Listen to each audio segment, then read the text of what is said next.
국민의힘 윤석열 후보를 지지하는 ICT 관계자들의 지지 모임으로서 오늘 지지 선언을 하고자 합니다. 간단하게 경과 보고와 참여자들을 소개해 드리겠습니다. 먼저 오늘까지 본 지지 선언에 서명하신 분은 약 1,400여 명이고 3월 8일까지 저희는 2,022명이 지지 서명에 참여토록 계속 활동해 갈 것입니다.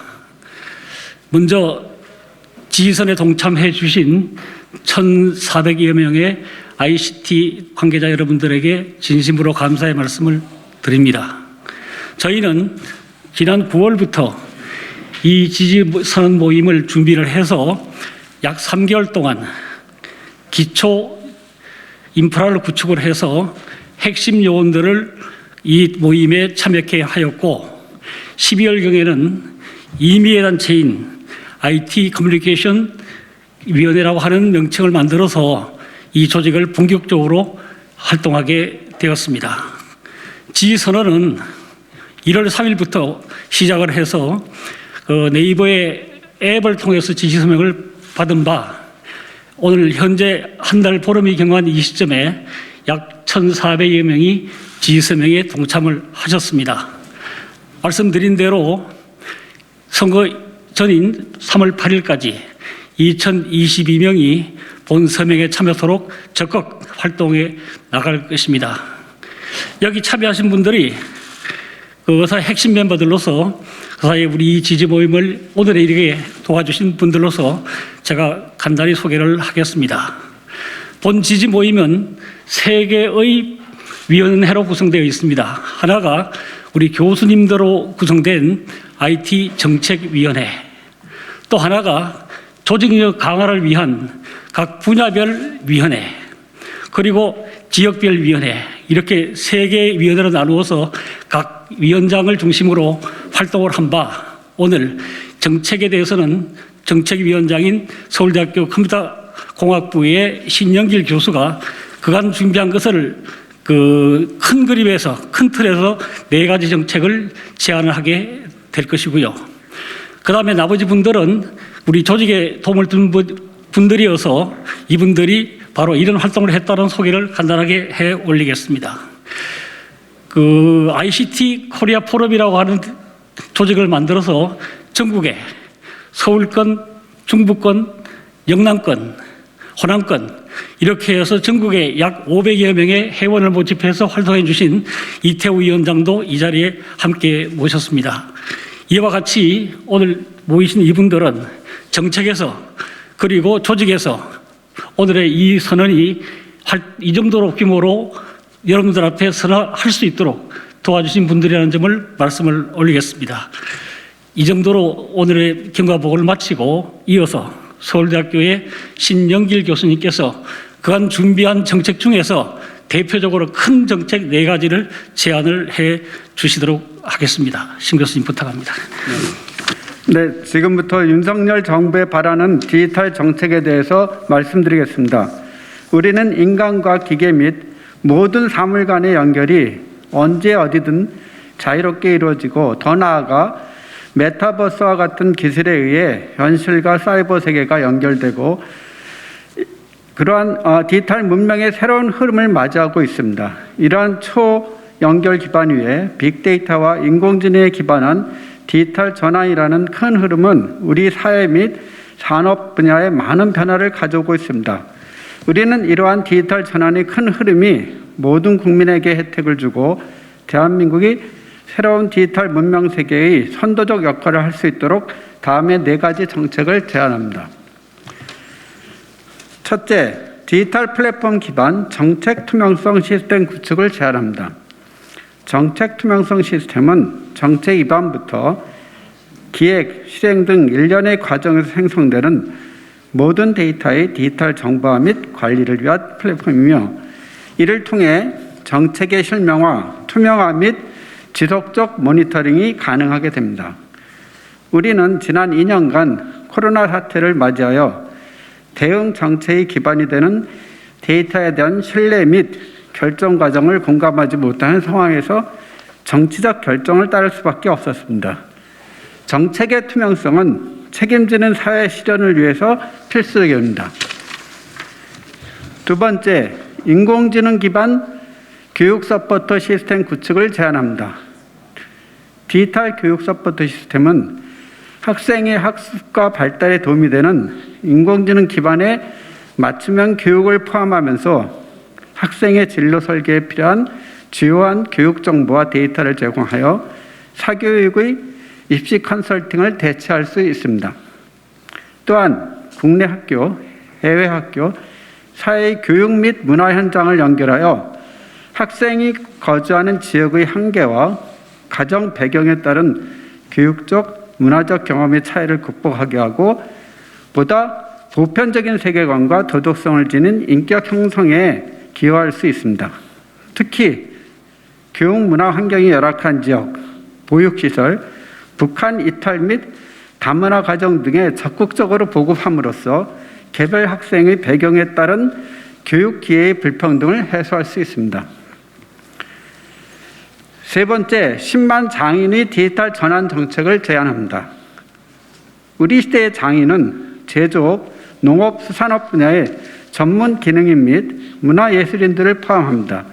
우리는 이러한 장인을 발굴하고 이들이 가지고 있는 지식을 디지털 전환함으로써 우리나라에 존재하는 무형의 지적 재산을 유용화하고 지속 가능하게 할 수 있습니다. 이 사업은 우리나라 산업 및 문화 역사적 자원의 우월성을 지속시키고 인구 절벽에 따른 인적 계승의 한계를 극복하는 주요한 정책입니다. 또한 이를 통해 많은 50, 60대 장인들의 생산적 활동을 지속할 수 있으며 다음 세대에게 필요한 지적 재산을 효율적으로 전수할 수 있습니다. 네 번째, 저희가 제안한 것은 국내외 인력 확대를 위한 하이퍼코리아 네트워크 구축 제안을 합니다. 하이퍼코리아 네트워크 구축은 국내외 인적 자원과 정보를 하나의 플랫폼으로 연결하는 작업으로서 언제 어디서나 연결이 가능한 오픈 시스템입니다. 국내 디지털 인력 확대 방안은 이미 많이 나와 있지만 조기 퇴직자 3만 5천 명의 북한 이탈 주민과 200여만 명의 이주민에 대한 디지털 교육 및 양성 정책은 우리에게 필수 사항입니다. 또한 이들이 기존 질서에 자연스럽게 편입될 수 있는 플랫폼이 있어야 되는데 이것이 하이퍼코리아 네트워크입니다. 해외 인적 자원 양성 방안으로는 현재 750여만 명에 이르는 재외 한민족을 하이퍼코리아 네트워크로 연결할 것을 제안합니다. 이러한 네트워크를 활용한다면 재외 한민족의 결속을 강화할 수 있으며 중앙아시아나 사할림처럼 동포가 밀집되어 있는 지역과 국내 기업 간의 연결을 통해 해외 인력 양성센터 등을 설치할 수 있는 기회가 높아질 수 있습니다. 이상으로 새로운 디지털 문명사회의 세계사적 지평을 열기 위한 디지털 정책 제안을 마치겠습니다. 감사합니다. 이어서 윤석열 후보 지지 선언을 하도록 하겠습니다. 이 지지 모임에 참여한 교수 숫자는 약 150명으로 추산하고 있습니다. 150명을 대표하는 것이 아니고 사실은 제가 3월 8일까지 2022명을 서명받겠다고 했으니까 2022명을 대표해서 두 분의 교수님께서 대표로 지지선을 하시겠습니다. 우선 아주대학교 이주연 교수님은 박근혜 정부와 문재인 정부에서 중소기업 4.3 혁명위원회 위원장을 역임한 바 있는 이 분야를 대표하는 교수님이시고, 그 다음에 숙대의 임유진 교수님께서 여성 대표로 또 전문가 대표로 쾌히 이 자리에 오셔가지고 지지선을 하시게 되었습니다. 이 두 분께 부탁을 드려서 2022명을 대표해서 윤석열 후보 지지선을 하도록 하겠습니다. 대한민국 혁신 엔진은 꺼져가고 있다. 대한민국은 반세기 만에 후진국에서 선진국으로 도약했다. 원조받는 나라에서 원조하는 나라로 성장했다. 국가는 자랑스럽고 국민은 위대하다. 그러나 2022년 2월 현재 대한민국의 내부를 들여다보면 참담한 심정을 금할 수 없다. 30년간 대한민국 성장 동력이었던 ICT는 현 정부 들어 전진을 멈췄다. 4차 산업혁명위원회는 유명무실했고 민간의 혁신 노력은 좌절되었다.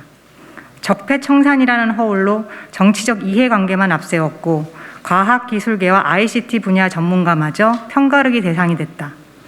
ICT는 어느 정부가 집권하더라도 국가 성장 동력의 핵심이다. 과학자와 엔지니어는 합리적 이상에 기반하여 기술로 혁신할 수 있는 선진 사회를 지향한다. 혁신을 통해 국가와 국민에게 성장과 분배를 동시에 안겨주는 핵심 도구는 ICT다. 정부는 혁신적인 국가 발전을 잠시라도 등한시해서는 안 된다. 현상 유지는 퇴보를 가져올 뿐이다. 이데올로기와 집단 이기주의에 매몰돼 성장 동력을 멈추게 해서는 안 된다. 포퓰리즘의 단맛으로 국민을 현혹하여 후손에게 빚과 고통을 떠넘겨서는 안 된다. 최대의 경제 기반인 자연성공이란 사회적 시장 개입과 자유와 인권을 무시하는 K-방역이란 허울전 구호 앞에 완전히 무너졌다. 급격한 인구 감소와 노령화에 따른 100년 대기는커녕 소득주도 성장이란 근본 없는 현혹과 꽃감 빼먹는 듯한 수십 년간 쌓아온 국가 기금은 바닥을 드러냈다. 이대로 가다가는 청년 세대에게 일자리와 집 대신 빚을 물려줄 수밖에 없는 게 현실이다. 2020년 3월 9일 대통령 선거는 궤도의 이탈을 바로잡고 대한민국에 다시금 혁신의 바람을 불어넣을 수 있는 국민 중심의 권력으로 재편되어야 한다. 현재와 같은 패망의 길로 계속 질주할 수는 없다.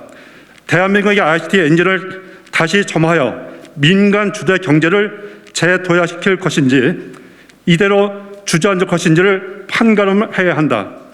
우리는 애국심 불타는 엔지니어 직장인이고 진정으로 국가의 미래를 걱정하는 교수 학생이다.